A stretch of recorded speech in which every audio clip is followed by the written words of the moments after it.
vais toucher un petit peu, effectivement, au dossier, d'entre autres, d'emballage Saint-Jean. Effectivement, depuis l'an passé, moi, j'ai rencontré, je peux dire, des citoyens, là, je peux dire des dizaines de fois au moins. Je les ai rencontrés, je suis allé sur le terrain avec des inspecteurs, on a pris des relevés sonores, les policiers, la circulation. On a changé justement cette zone pour qu'elle ne soit pas accessible aux camions. Il n'en reste pas moins que le problème est toujours là. Par contre, les solutions sont en voie présentement. Comme j'expliquais tout à l'heure, bon, il y a 2 atténuateurs de bruit qui seraient en construction, là, qui seraient en commande. Entre autres, c'est lorsque ça sort du camion via une espèce de gros tuyau, ça fait énormément de bruit. Également, une espèce de ventilateur sur le toit qui cause beaucoup de bruit, mais ils sont en train de faire fabriquer des caissons, justement, pour atténuer le bruit. Mais je vais demander tout de même, s'il y a un retard, je vais demander à M. Larivière, qui est responsable du dossier, de peut-être produire un rapport au conseil municipal, parce que moi, ça fait longtemps que je partage avec lui des échanges, là, mais le conseil n'est pas au courant de tout le dossier, de tous les efforts. On a fait des rencontres avec les propriétaires de l'usine en question. On cherche une solution, c'est sûr que c'est problématique. On pensait que acheter la partie de terrain de Prismiam nous apporterait une solution rapide. Malheureusement, il y a de la contamination, alors ça reporte tout. Alors, c'est un dossier qui s'est complexifié. Ça fait 1 an qu'on est dessus. Alors, c'est pas facile de trouver la solution, effectivement, pour que les gens aient leur quiétude. Et c'est toujours ce problème où on a une zone résidentielle qui est connexe à une zone industrielle. Alors, c'est sûr que c'est très, très, très difficile à vivre parce qu'il y a beaucoup d'inconvénients. Je ne l'aborderai pas beaucoup sur le projet de centre sportif. Mme Marcoux a déjà initié un petit peu la réponse. Je pense que pour M. Laplante, c'est jamais assez, c'est jamais bon, il n'y a jamais de bon coup. Je pense que les décisions qui ont été prises lorsque c'est un projet de 2 glaces, je pense que la position était prise parce qu'effectivement, malgré tout, ça coûtait très cher. On n'était pas certain de pouvoir louer toutes les heures de glace, donc il a fallu se remettre sur la planche à dessin.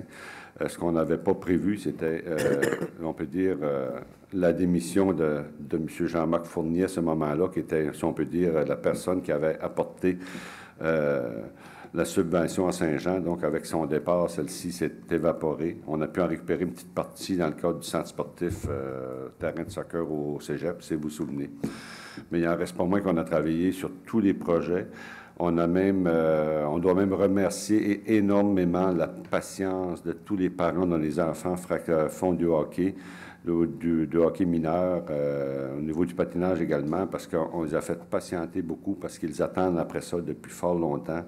On a regardé des projets privés, on a regardé toutes les options. Pour en venir à dire que la meilleure voie serait peut-être de passer par un organisme sans but lucratif, effectivement. Donc, ça n'oblige pas la Ville à sortir de l'argent, mais seulement endosser les démarches et encadrer justement les démarches au niveau de nos ingénieurs et tout ça pour les aider dans la réalisation du projet. Alors, c'est une démarche qu'on espère va être acceptée par le ministère. Il faut tout de même que ce soit accepté par le ministère. Il y a tout de même une demande de subvention qui est faite avec ça.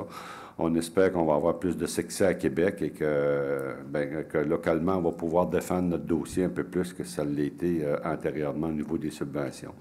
Alors, en bout de ligne, effectivement, c'est le contribuable qui paye. Puis dans ce cas-là, c'est la meilleure décision qui peut être prise par le conseil municipal. Si ça a pris un petit peu plus de temps, c'est les gens du hockey mineur qui en ont été des victimes. Les citoyens de Saint-Jean sortent gagnants au niveau de leur compte de taxes parce qu'il n'y aura pas d'effet sur le compte de taxes, donc pas de règlement d'emprunt si le ministère accepte. Bien sûr, le projet qu'on va faire de passer par un SBL parce que c'est effectivement une avenue qui est imaginative, qui est créatrice. C'est nouveau de passer comme ça, surtout 2 projets, mais c'est drôlement intéressant pour les citoyens de Saint-Jean, par contre.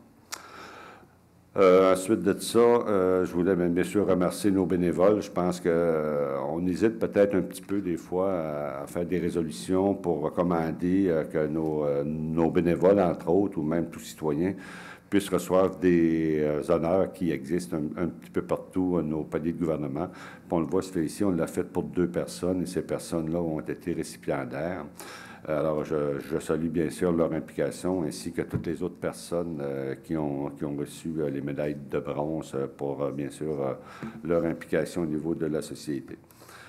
Effectivement, M. Lagnier parle un petit peu du congrès de l'UMQ. Alors, avec tous nos collègues, on a participé à plusieurs ateliers qui ont été effectivement très intéressants. On revient avec un paquet de produits, puis on inonde un peu nos fonctionnaires avec ça. Il y a un paquet d'idées qui sont sorties de là. On a accueilli très, très positivement. Par contre, on a appris, parce qu'on ne sait pas toujours les projets sur lesquels nos fonctionnaires travaillent. On sait par exemple que la Ville de Saint-Jean participe avec un projet avec la Ville de Gatineau pour remettre en question toute la façon de procéder et de répartir les coûts avec nos sociétés d'utilité publique, que ce soit Bell Canada, Gaz Métropolitain, tout ça. Je pense qu'ils nous en imposent pas mal. Puis là, il y a plusieurs municipalités qui font front commun pour revoir un peu les plans de vie de tout ça, puis qu'on assume moins de coûts que ce qu'on fait présentement, et également qui arrêtent de détériorer nos chaussées comme ils font présentement. Ils appellent ça, j'ai appris ça, je ne connaissais pas ça, puis maintenant vous allez vous promener dans une rue, puis vous verrez plus ça de la même façon.